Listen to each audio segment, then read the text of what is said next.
Greetings.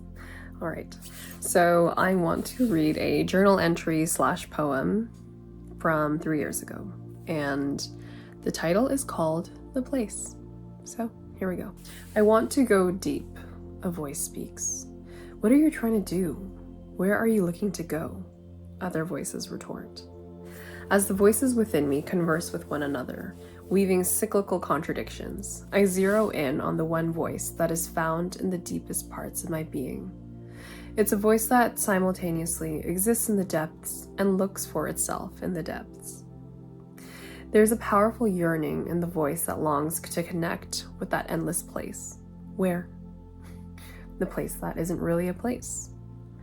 It's an ocean that has no bottom or shore. It's a state of flowing with no particular direction, time, or destination. Everything that exists there always has been and always will be. The place is eternal. This eternal place is not some distant entity, but is rather an intelligent energy that is present in each of us and in all that exists. My effort here is to share from that eternal space, using my voice as a vessel for the wisdom that is found everywhere. My journey to the deep has the trajectory of a cosine wave. Some days the peaceful release will come effortlessly and I'll find myself able to sink into the spaces in between the tangible. Then there are other days where my whole being will be the embodiment of tension, gripping at a lifeline of control that keeps me at the surface. I find the difficult days occur when ego needs to speak. These voices form turbulent waves in the shapes of personal fear, anxiety, and grief surrounding the sense of self. Our eternal energy wants to become the endless deep and the infinite sky, but our ego wants to stay at the surface with both feet on solid ground. The endless dilemma of our reality is our dual nature. Despite our best efforts, we are not metaphysical balls of energy. We exist here in this physical dimension. And with that comes the existence of our ego and the personification of self. As I begin my journey on this platform, my effort here is to navigate the duality that is the law of our existence. How can we respect and nurture the speaker that is ego, yet have an open connection with the voice that is eternal energy? I am listening. I am nothing and everything. I am ego and eternal. I am a single conscious wave. And I'm so excited to be here, listening and resonating on your frequency. Ooh, that's interesting. This is one of the first entries I wrote for A Conscious Wave, the website, which is, at the time, I just decided that I wanted to dump all my writing somewhere because I have done so much writing, so much contemplating and poetry, and just for myself, because my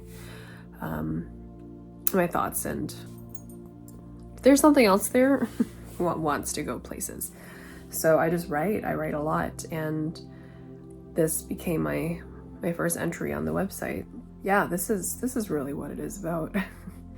It's this this idea that we have this duality within ourselves, that we have, again, ego and the eternal ego, which is the avatar, if we are here in this video game and storyline for this brief timeline of consciousness, like, this is the ego who's having the shape, the form, the human body with the physique, the fashion choices, the job, the relationships. That's all ego. That is the human experience.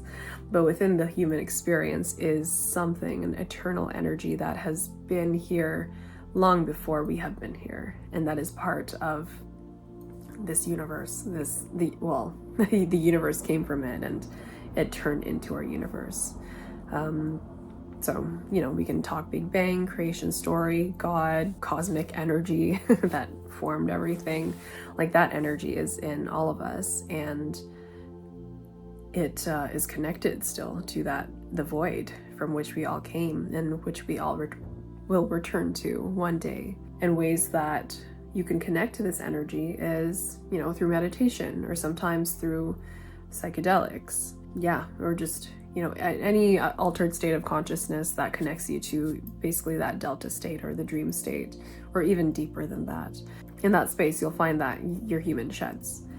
You are nowhere anymore. You don't have the job problems. You don't have the relationship problems when you get, again, into those really deep meditative states. So when all of that is gone, who's left? There's still someone. So that's the eternal. And the duality of life is holding space for both of it, for ego, because ego is who you are. It's what holds you together. It's your form and your mold, your shape. And also the eternal energy that is also you. Embodiment is the connecting of those two, honoring your divine spirit self and integrating it into your human experience as much as you possibly can. And that's through your vocation, through the relationships you have in life, and anything, the way you speak, the way you carry yourself in the world.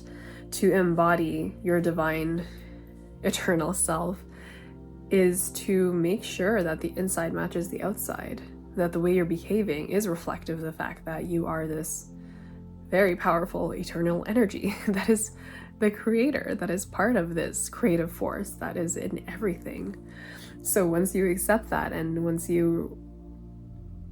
it's not even devoting your life, because all you got to do is listen to what the voice in the deep says, the voice that's from that place. That's not really a place, because it's just you, it's your true voice. So what can I leave you with? I think it would just be this question of how often are you connecting with that space, that voice that is you, the real you. How many times a week? How many times a day? How many times a month? Like, what is your connection practice like to that inner voice?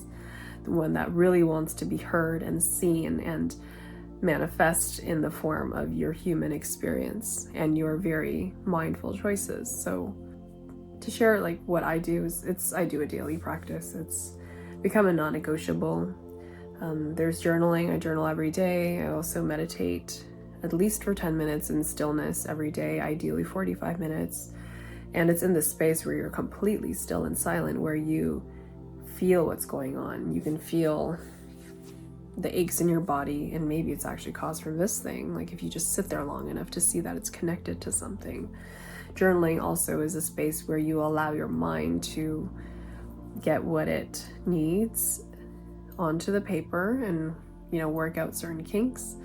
Or express certain things, and then you'll find that by opening a dialogue with yourself, you'll get to know what those needs are and which way you're wanting to flow. So yeah, let me know what you're up to, what you do, your practices, and I could use some inspiration too. So yeah, on that note, again, remember, you are powerful. You're a powerful creator. You are loved. You are mega worthy. You deserve all the bliss and all the joy, all the play, all the love you want in your life. And you are not alone. We are all here. We all came from the same place. We're all navigating this human experience. And I'm here, and I thank you for listening. So keep flowing. See you next time. There's no one that is final.